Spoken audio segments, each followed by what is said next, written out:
L'histoire d'Abraham et d'Isaac est l'un des récits les plus mystérieux et puissants de la Bible. Elle raconte l'ultime épreuve de foi d'un homme qui, contre toute logique humaine, est prêt à obéir à Dieu, même au prix du plus grand sacrifice imaginable. C'est une histoire qui résonne encore aujourd'hui, une parabole de la foi, de la confiance absolue et de la promesse divine. Il y a bien longtemps, dans les plaines désertiques de Canaan, un homme appelé Abraham vivait paisiblement avec sa femme Sarah. Ils étaient âgés et n'avaient pas d'enfants, malgré le profond désir de Sarah d'être mère. Abraham, quant à lui, avait été choisi par Dieu pour accomplir une mission spéciale. Il serait le père d'une grande nation, une descendance qui bénirait le monde entier. Pourtant, les années passaient, et cette promesse semblait de plus en plus lointaine. Sarah était bien au-delà de l'âge de la maternité. Et pourtant, c'est dans cette période de doute qu'un événement miraculeux s'est produit. Dieu est apparu à Abraham et lui a dit « Sarah, ta femme, enfantera un fils, et tu l'appelleras Isaac. Je ferai de lui une grande nation. » Le rire de Sarah résonna lorsque cette promesse fut faite, car comment une femme de 90 ans pouvait-elle encore espérer enfanter? Mais Dieu, dans son infinie sagesse, avait un plan.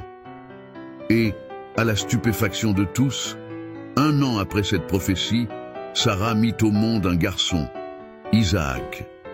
Il était l'enfant de la promesse, celui qui devait accomplir la destinée d'Abraham. Abraham et Sarah aimaient leur fils de tout leur cœur.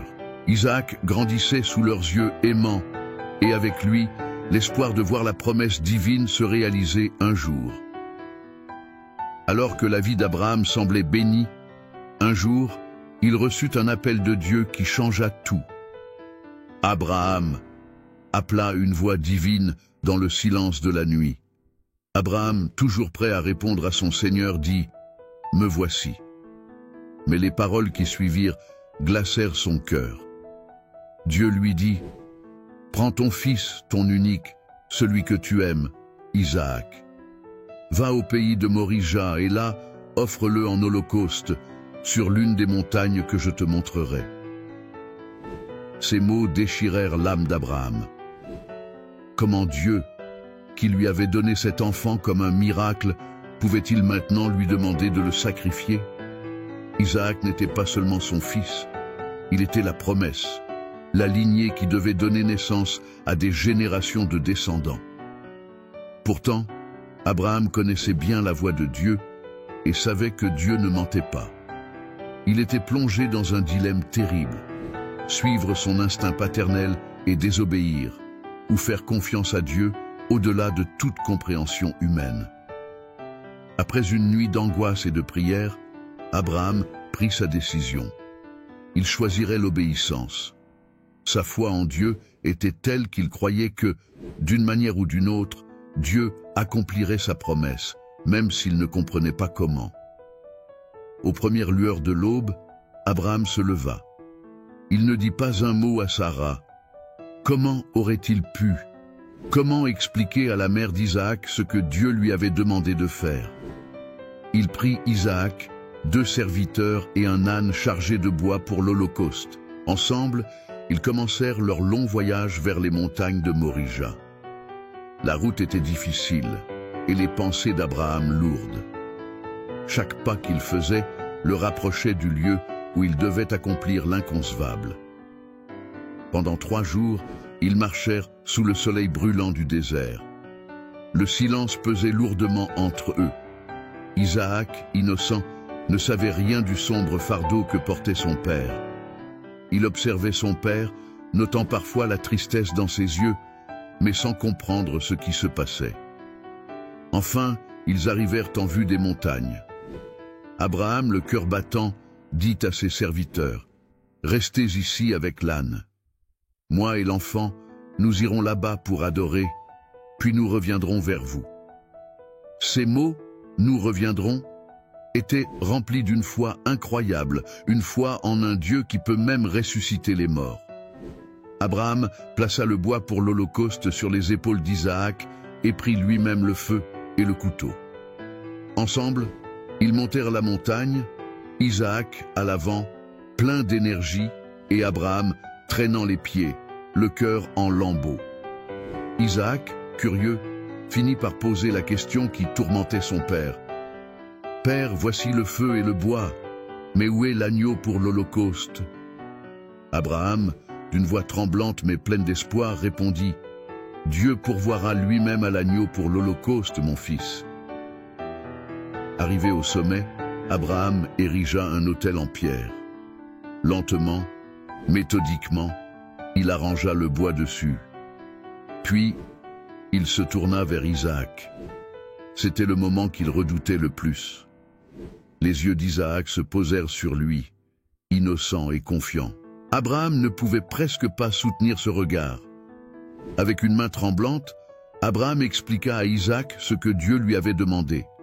À sa grande surprise, Isaac ne résista pas.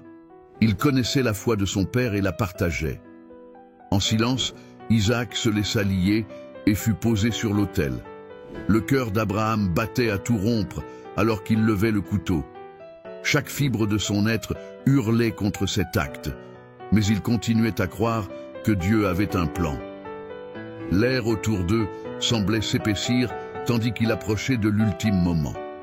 Alors qu'il allait abattre le couteau, une voix retentit soudain du ciel. « Abraham! Abraham !» L'ange du Seigneur l'appela depuis les cieux. Abraham arrêta son geste, le souffle coupé. « Ne porte pas la main sur l'enfant, » dit l'ange. « Ne lui fais aucun mal. Maintenant, je sais que tu crains Dieu, puisque tu ne m'as pas refusé ton fils, ton unique. » Les larmes coulaient sur le visage d'Abraham. Il relâcha le couteau et tomba à genoux. En levant les yeux, il vit un bélier pris dans un buisson par les cornes. Dieu avait pourvu un sacrifice, comme Abraham l'avait dit à Isaac. Avec une gratitude indescriptible, Abraham détacha Isaac et offrit le bélier en sacrifice à la place de son fils. Alors qu'Abraham et Isaac redescendèrent de la montagne, le cœur d'Abraham était rempli d'une paix nouvelle. Dieu avait testé sa foi au-delà de toute mesure, et il avait prouvé que rien ne lui était plus précieux que son obéissance à Dieu. Dieu renouvela sa promesse à Abraham. « Parce que tu m'as obéi et n'as pas refusé ton fils, je te bénirai abondamment. Je rendrai ta descendance aussi nombreuse que les étoiles dans le ciel et que le sable sur le rivage de la mer. Par ta descendance, toutes les nations de la terre seront bénies. » Cette épreuve n'était pas seulement une leçon pour Abraham, mais aussi une prophétie pour l'avenir. De la lignée d'Isaac viendrait un autre sacrifice, un sacrifice parfait, offert pour le salut du monde entier. Mais cette fois, Dieu ne retiendrait pas la main, et ce serait son propre Fils qui serait offert en holocauste pour le pardon des péchés. L'histoire d'Abraham et d'Isaac est donc bien plus qu'un simple récit de foi. Elle est l'expression ultime de la confiance en Dieu, même dans les moments les plus sombres. C'est aussi une histoire d'amour et de promesse, une promesse qui, à travers les âges, continue de résonner dans les cœurs de tous ceux qui croient. L'histoire d'Abraham et d'Isaac ne s'arrête pas sur cette montagne de Morija. Ce moment crucial n'était que le prélude à une série d'événements grandioses qui allaient façonner non seulement la vie de la descendance d'Abraham, mais aussi celle de l'humanité tout entière. À travers cette famille bénie, une série de défis allait se présenter, chacun plus profond et plus mystérieux que le précédent, avec toujours un thème central, la foi. Après cet acte bouleversant sur la montagne, Abraham rentra chez lui avec Isaac. Leur marche à travers les plaines de Canaan n'était plus la même. Chaque pas qu'il faisait portait en lui la résonance d'une épreuve surmontée. Isaac, qui avait vu son père prêt à le sacrifier, vivait désormais avec une compréhension plus profonde de la foi et de l'obéissance. Il n'était plus l'enfant insouciant qu'il avait été. Un fardeau nouveau pesait sur ses jeunes épaules. Il était le fils de la promesse, celui par qui la lignée d'Abraham continuerait. Chaque regard que Sarah lui adressait était chargé de gratitude, mais aussi d'une inquiétude voilée. Que signifierait l'avenir pour cet enfant qui avait déjà frôlé la mort à un si jeune âge? Les années passèrent, et Isaac devint un homme. Mais malgré la prospérité de la famille d'Abraham, quelque chose d'important manquait encore. Isaac, l'héritier de cette grande promesse, n'avait pas encore trouvé une épouse. Abraham, sentant son âge avancé, savait qu'il devait agir pour assurer la lignée de sa famille. Il envoya donc son fidèle serviteur, Éliézer, dans son pays d'origine, à la recherche d'une épouse pour Isaac. Ce n'était pas une tâche ordinaire. La mission d'Éliézer n'était pas seulement de trouver une femme, mais de découvrir celle que Dieu avait choisie. Avant de partir, Éliézer fit une prière poignante à Dieu. « Seigneur, Dieu de mon maître Abraham, accorde-moi aujourd'hui de faire une bonne rencontre. Que celle qui, lorsque je lui demanderai de l'eau, m'offre aussi à boire pour mes chameaux, soit celle que tu as destinée à Isaac. » Arrivé près d'un puits à la ville de Nahor, Éliézer attendait, son cœur battant à l'unisson avec son espoir. Elle était belle, pleine de grâce, mais surtout, elle offrit de l'eau à Éliézer et à ses chameaux sans qu'il ait besoin de la prier davantage. Il savait alors qu'il avait trouvé celle que Dieu avait choisie. C'était elle, Rebecca, la femme qui deviendrait l'épouse d'Isaac et qui continuerait la lignée bénie. Le mariage fut célébré avec une grande joie. Abraham, voyant son fils se marier, pouvait enfin trouver la paix. Il savait que la promesse divine continuerait à travers Isaac et Rebecca. Leur union n'était pas simplement un mariage, mais le maillon d'une chaîne éternelle qui lierait le ciel et la terre à travers les générations. Après plusieurs années de mariage, Isaac et Rebecca, tout comme Abraham et Sarah avant eux, se trouvaient dans une situation douloureuse. Ils n'avaient pas d'enfants. Isaac pria ardemment pour que Dieu bénisse sa femme. Et enfin, Rebecca devint enceinte. Mais dès le début, elle ressentit que quelque chose d'inhabituel se passait. La grossesse était difficile et elle se demandait pourquoi elle souffrait tant. Rebecca, inquiète, demanda à Dieu de lui révéler ce qui se passait dans son ventre. Et Dieu lui répondit, « 2 nations sont dans ton ventre, et 2 peuples issus de toi se sépareront. Un peuple sera plus fort que l'autre, et l'aîné servira le cadet. » Les enfants qui allaient naître ne seraient pas simplement des frères, mais les fondateurs de 2 nations distinctes. Et ainsi, après une grossesse tumultueuse, Rebecca donna naissance à des jumeaux, Ésaü, l'aîné, et Jacob, le cadet. Ésaü était un homme des champs, robuste, poilu, et aimé de son père Isaac pour sa vigueur et sa chasse. Jacob, lui, était plus doux, préféré de sa mère, plus réfléchi et attaché à la vie familiale. Le conflit des jumeaux, tromperie et bénédiction. Le destin des 2 frères ne tarda pas à se manifester. La prophétie donnée à Rebecca, que l'aîné servira le cadet, commença à prendre forme de manière troublante. Un jour, alors qu'Ésaü revenait des champs affamé, Jacob, qui préparait un ragoût de lentilles, lui proposa un échange, son droit d'aînesse contre un bol de nourriture. Ésaü, fatigué et impulsif, accepta sans réfléchir, vendant ainsi son droit d'hériter de la promesse divine pour une simple assiette.